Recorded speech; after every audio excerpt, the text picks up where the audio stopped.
সূরা ফাতিহার মধ্যে কি লেখা?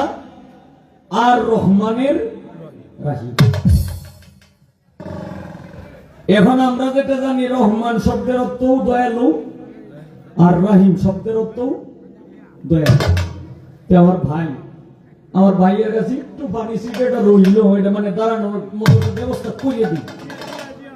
রহমান শব্দের অর্থ দয়ালু আর রাহিম শব্দের অর্থ দয়ালু। আচ্ছা ভাই, দুইটা দয়ালু একখানে বসানোর কারণ কি? রহমান শব্দের অর্থ যদি দয়ালু থাকে, তাহলে মানে একটা না বসাইলেই হইতো, কিন্তু যেখানে রহমান এইখানে আবার রাহিম। এটার আসলে মূল হাকিকতটা কি? এর মধ্যে এই দুইটা দয়ালু একখানে মানে এক জায়গায় বসানোর কারণটা কি?